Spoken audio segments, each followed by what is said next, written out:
Halo guys, selamat datang kembali di channel Jasa Ramos.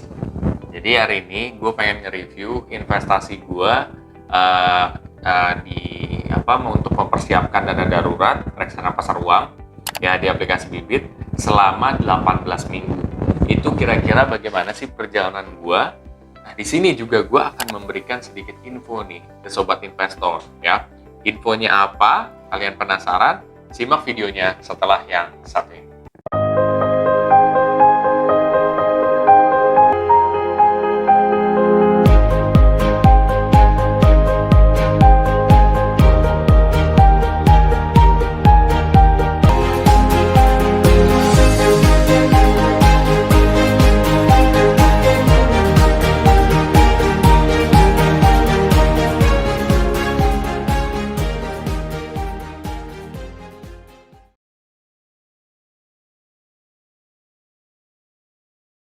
Jadi sekarang kita masuk dulu kepada reviewnya ya.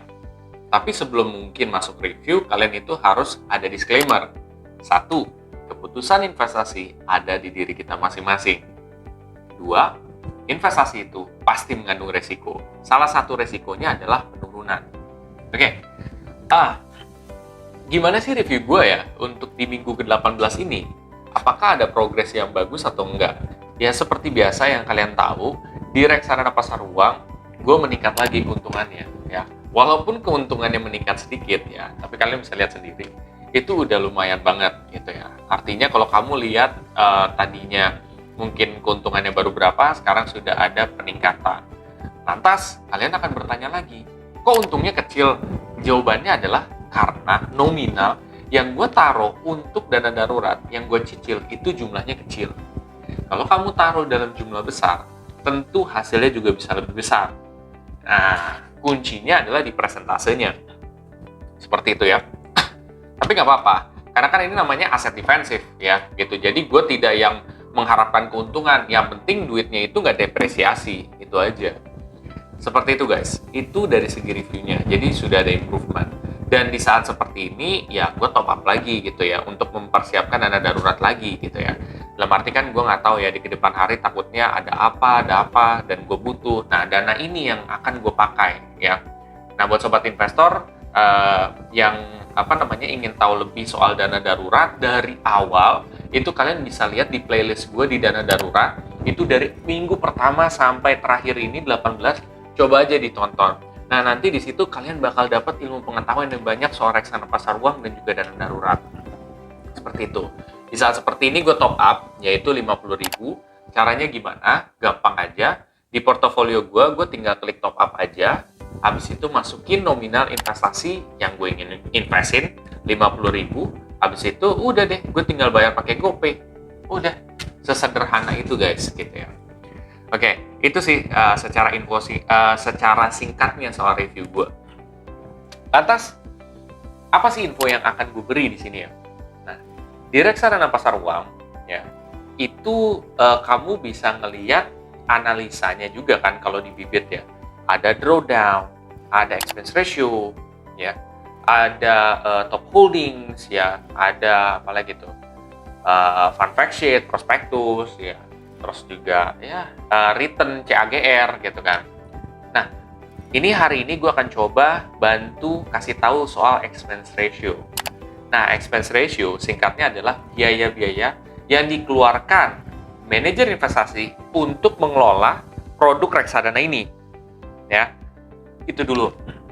Nah, expense ratio untuk reksadana pasar uang itu bisa dikatakan bagus dan tidak, itu dari mana? Caranya adalah kamu harus compare dengan beberapa reksadana lain di jenis reksadana yang sama. Contoh, reksadana pasar uang A, kalian compare dengan reksadana pasar uang di B. Udah. Atau gampangnya gini aja lah. Sukor Invest Money Market, lo bandingin sama misalkan Manulife, Dana Kas, terus apalagi lo bandingin. Itu rata-ratanya kira-kira expense ratio mereka berapa. Nah, nanti setelah kalian udah tahu, oh nih rata-rata kayaknya dia expense ratio-nya sekitar berapa persen, ya udah, itu ditentuin. Jadi cara kalian untuk menentukan standar dari expense ratio tuh gitu, dibandingkan dengan beberapa reksadana lain. Ya, semakin kecil expense ratio-nya berarti semakin bagus tuh. Semakin bagus artinya dia nggak terlalu ngeluarin banyak duit untuk mengelola reksadana ini. Harusnya secara return dan keuntungan itu harusnya lebih gede.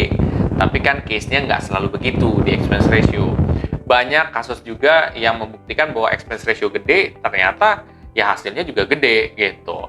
Tapi ada juga yang expense ratio-nya gede, hasilnya sepetek, itu ada gitu. Kamu bisa lihat sendiri lah. Nah, kalau gue pribadi, nggak masalah kalau expense ratio-nya gede, selama return-nya itu gede, gitu. Kayak misalkan gini, gue harus keluar duit untuk mendapatkan hasil yang lebih gede. Ya kan, gue nggak masalah, gitu. Nah, itu keluar duit gede dalam arti gini loh. Dalam arti, si manajer investasi itu harus, ya istilahnya meng-hire analis, gitu. Yang mana analis ini tuh bakal, apa ya, bisa bikin asetnya lebih besar returnnya dibandingkan seharusnya gitu. Ya udah nggak apa-apa gitu. Jadi kalau untuk expense ratio seperti itu ya guys. Caranya adalah kamu coba bandingkan dengan rata-rata pada saat itu. Ya, rata-rata pada saat itu di jenis reksadana yang sama. Jangan lo bandingin reksadana pasar uang dengan obligasi, itu nggak masuk akal. Lo harus bandingin sama reksadana di jenis yang sama. Oh rata-rata segini, oh ya udah gitu. Kalau misalkan kalian udah oke secara expense ratio, kalian coba dengan yang lain-lain juga, seperti drawdown-nya gimana, CAGR-nya gimana, ya top holdings-nya seperti apa. Nah, nanti gue akan coba bahas lagi di video-video yang lain. Itu aja sih info singkat saat ini. Mudah-mudahan ini sangat bermanfaat juga. Dan mungkin satu yang gue omongin ya, expense ratio itu ya, udah kalian nggak perlu harus terlalu pikirin. Kenapa? Karena ya return yang kalian udah dapat di investasi kalian itu udah bersih gitu. Jadi udah nggak perlu dipikirin lagi gitu. Jadi itu udah urusan udah dipotong lah dari awal gitu. Oke guys, itu aja. Kalau misalkan kalian setelah ini tertarik untuk mulai investasi reksadana di aplikasi Bibit, kalian bisa pakai kode referral gue juga. Nanti ketika kalian top up 100.000 ya, kalian bisa ya menggunakan cashback ini juga. Lumayan kan untuk nambahin investasi kalian gitu ya. Seperti itu guys.